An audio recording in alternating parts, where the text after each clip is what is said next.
Welcome, ladies and gentlemen, to an all-new reaction and review. Tonight, guys, I'm taking a look at a found footage film from 2012. That movie is Chronicle. Now, I do remember seeing the ads for this movie last year, and I was really curious about it. In fact, I actually have really wanted to watch it, and I was sort of happy when I found a copy of it at Family Video for $5. So, shit, yeah, this right here, guys, was certainly an awesome deal. Now, first of all, I would like to say, for those of you who don't know what this movie is about, I'm going to sort of tell you what I picked up from the ads. The ad is about three guys who look to be between, let's say like 17 and like 23, so we're talking like late teens, early 20s, who somehow, someway, the ads never really specify how, they get superpowers. And the whole thing is told through a found footage style, which means it's similar to movies like Cloverfield and VHS and the Blair Witch Project. And I liked the Blair Witch Project, I loved Cloverfield, and for the most part I enjoyed VHS. So it's pretty obvious I have kind of a soft spot for found footage films, it seems. So I'm kind of hoping for this movie to be good. However, I have also heard a lot of people say that the movie is absolute garbage. So really, I don't know what I am really stumbling into here. I mean, I'm kind of sort of looking forward to it. However, if this movie sucks, I am totally prepped for that as well. But hey, I'm still hoping for at least something good here. So I really guess it's just time for me to stop fucking rambling and just push play, huh? So, without further ado, it's time to kick back, relax, and check out Chronicle. Alright guys, I really guess this is just sort of bothering me a little bit now. We still haven't gotten a reason as to why this guy has decided out of the fucking blue to film everything. I mean, normally guys, when you're doing a found footage film, just saying, you have to have some kind of a reason why it's found footage. And just having a character go, oh, I've just decided to film everything. Why? Well, fuck you, that's why. That is not a good reason. I'm hoping that they actually explain it at some point, but so far, it just seems kind of lazy to me. Wow, guys, and this movie has now officially, turned into Jackass, only at least marginally funny. Kind of surprised, and wow. That was one hell of a curveball. That was sort of cool. So yeah, so their powers allow them to throw baseballs in really fucked up manners. That's cool. And levitate them too. That's even cooler. So the only thing which these guys can come up with to use their powers is to pull stupid pranks in stores. I mean, okay, yeah, sure. The fucking pranks are funny as shit, but I mean, Jesus Christ, guys! If you guys had the power of telekinesis, don't you think you'd do something a little bit more with it? Just saying. Okay, so these guys have mastered flying, but their landings really suck. Which, well, I guess I can kind of understand since they just learned how to fly today, apparently. Still, they're really going to need to work on those landings. Really? The best thing which these guys can come up with for their powers is to cheat at beer pong? Okay, I'm really sorry, guys. It's but once more, if I had these sorts of powers, I think I'd be doing more than essentially stupid pranks, talent shows, and cheating at beer pong. I really think I would come up with something a little bit better to do with my powers. Alright, now that right there is there's a much better use of your powers. I mean, okay, yeah, it is unethical to rob a fucking gas station, but shit, I mean, at least okay. It's even less ethical to blow the fucking gas station up, but hey, at least he stole the money for a good reason, kinda. Well, holy shit. That was probably the best way to end that fucking standoff. That was... Wow, that was fucking awesome. I actually kind of speechless by it. That was really fucking awesome. Well, guys, that was Chronicle, and that was really a fantastic way to end it. Alright, let me shut the movie off. Okay. Now it's time to talk about the movie. First of all, as I stated earlier, it is a found footage movie. I found that a little bit interesting that early on they kind of sort of, like toyed around with multiple cameras and multiple points of view, which I don't see very often in well-made found footage films. Most of those usually try to stick to one camera, one source, what have you. And it's played around with because there's a second character who's also filming things. We occasionally jump to her camera. But then this experiment sort of becomes like the last 20 minutes is now nothing but other cameras because our main character, Andrew, is no longer filming because he's on an absolute rampage. And instead, we are basically watching what is going on between, what exactly is going on with him through everything from news cameras, chopper cams, dash cams, cell phone cameras from witnesses. It's done in such a fantastic way, and I really wasn't expecting it. And then also, even, before that, occasionally we would cut to surveillance footage.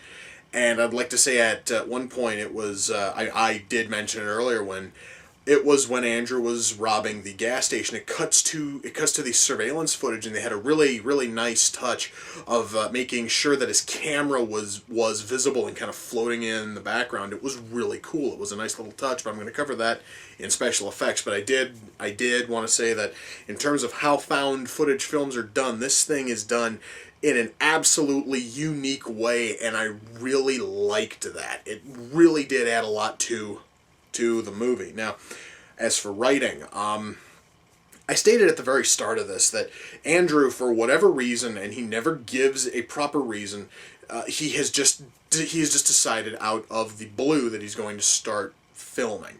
He's going to start filming everything.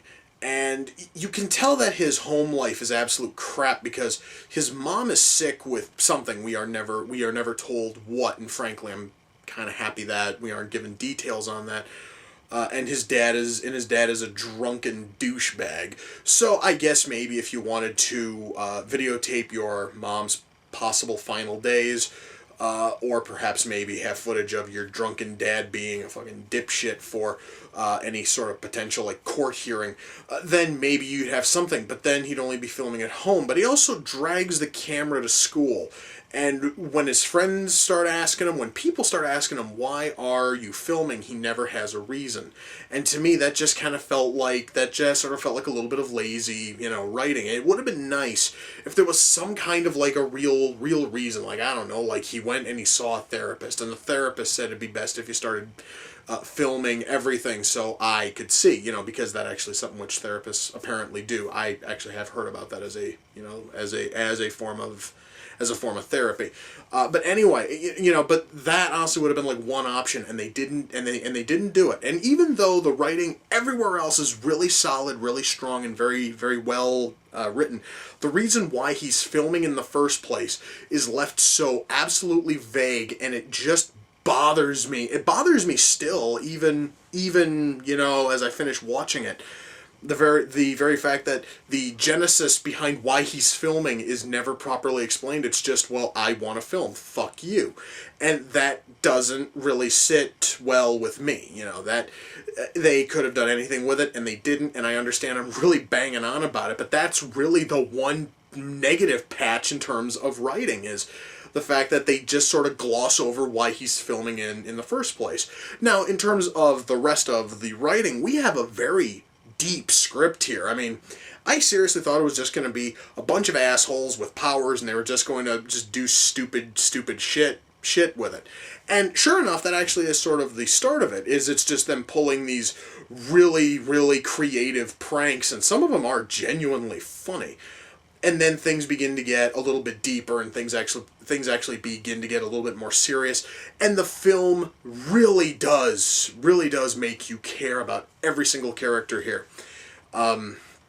So yeah, that right there is fantastic writing. I'm very happy about the writing here, because I'm going to tell you guys right now, I was totally willing to just write off the writing in this thing, just because I know how found footage films work. They usually just kind of sort of let the actors wing it, and characters are normally not that deep.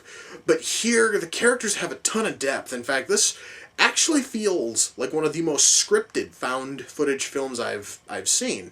Which, mind you, that actually is not a bad thing here, because frankly, it totally works. I mean, it just absolutely works for what is here. So, there is that. And the characters here are all very, very well. They're all very well developed. At least our main core cast is. Everybody else is just there, and I can totally understand why, because we don't care about them. So yeah, guys, story here is great, writing here is great. The only thing I didn't like, again, is just the reason why Andrew was filming. That is still the one thing which is going to bother me, and if the fucking writer wants to write to me and explain why he was so damned vague with it, by all means, I would love to hear it. Now where the writing is almost completely strong, same can be said about the acting. There's only one actor in this entire movie I can come right out and say did a horrible job acting. And it was this woman who plays a cheerleader way early in the film. Again, it's another problem that's like incredibly early in the movie. And it is when Andrew is just out on the bleachers and he's just filming everything which is going on, and the cheerleaders are doing their thing over off to the side, and one of the cheerleaders walks over and asks him if he can stop filming. That actress turned in such a wooden performance for 2 fucking lines. She had 2 lines, less than 10 seconds of screen time, and she fucks it up. She absolutely phones it in, and the scene is rendered absolutely dead because, it's such... her acting was that bad. Mind you guys, it has to be horrible for me to still fucking remember it damn near 90 minutes after the fact. So, beyond that one horrific actress, everybody else turned in a fantastic showing. So, I am willing to say that, guys. Writing here was great. The acting here was absolutely fantastic. I really do hope that a whole lot of the main cast here gets work in other films. I've never seen them in anything else, but they all have a ton of talent if this movie is anything to go by. So yeah, guys, so far so good. Everything's great. Special effects. This movie lives on its special effects, and I will say that, again, similar to writing and acting, damn near all of it is perfect. I am talking that, actually there are 2. Now, there are 2 effects that come off to me as a little bit sketchy, just kind of bad.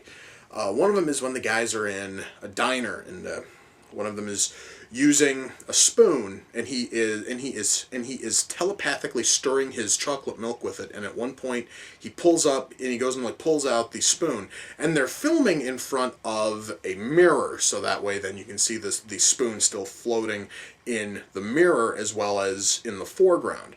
The problem is that it really doesn't look like the spoon is actually being reflected on there. It actually doesn't look like the spoon is actually visible in the mirror. It just sort of looks like a shadow of the mirror. And mind you, this right here was shot during the day, and the spoon is perfectly visible. There's tons of light everywhere. The spoon looked almost transparent in the mirror. And again, that is a real minor thing. It's fucking nothing that any other human being would have fucking picked up on, but it's something that kind of bothered me a little bit. There was that one effect.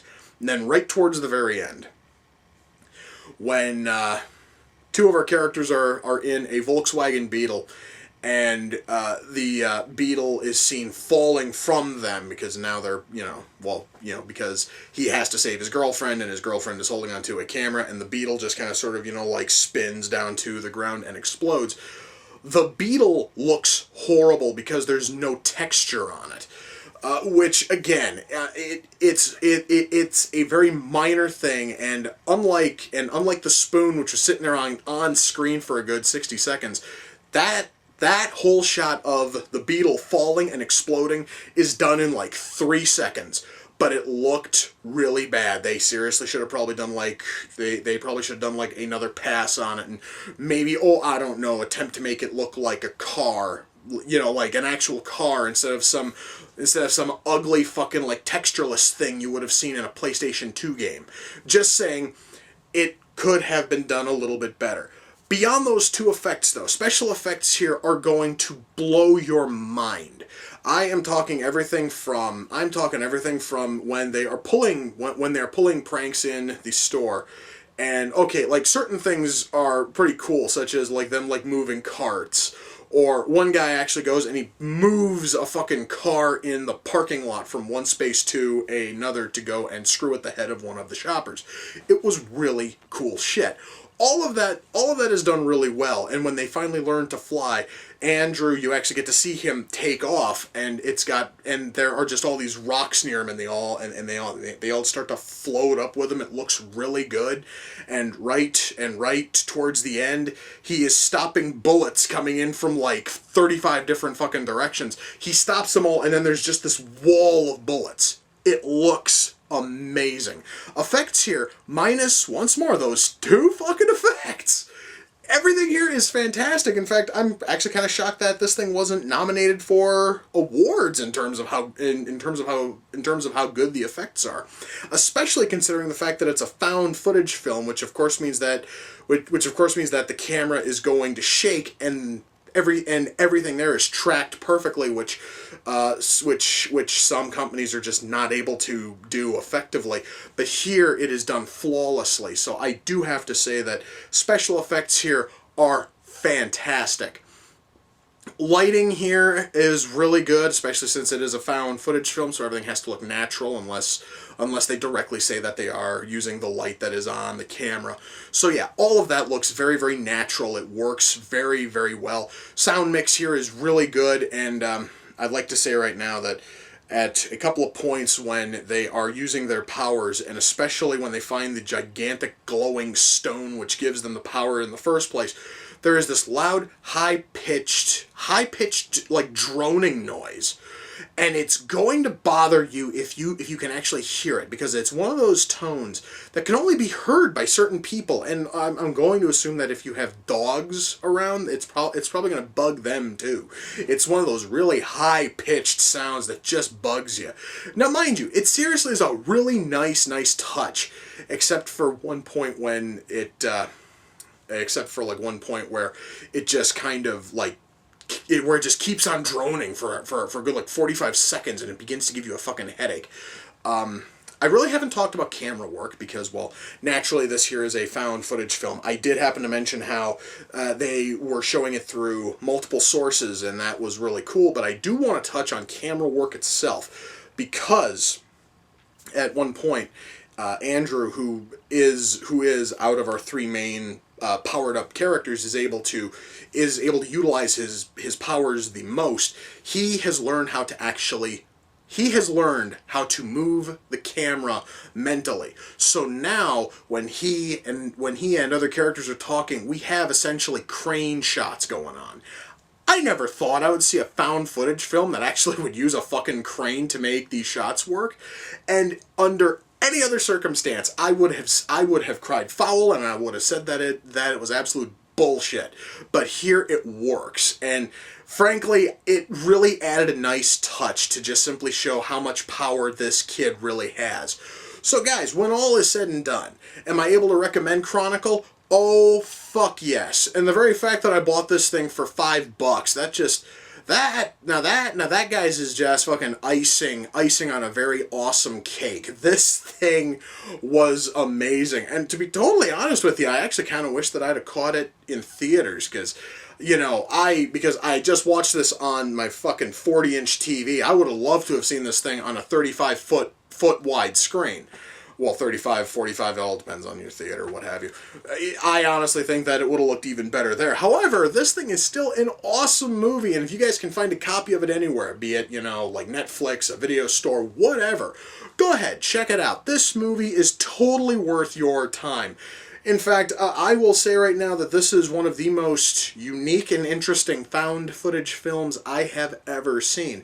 This thing has just fucking dethroned Cloverfield as my favorite found footage film, guys. That is saying a lot because I love Cloverfield. So, shit, you know, this thing is amazing. And again, guys, if you have not seen this thing, go out and find a copy somewhere. You absolutely owe it to yourself to give this movie a viewing. It is absolutely amazing shit. So yeah, guys, wow. I swear, guys, I was not expecting this movie to be this good. I loved this. So yes, guys, with that, we come to the close of another reaction and review. Until next time, ladies and gentlemen, take care, and I will see you all in the near future. Peace.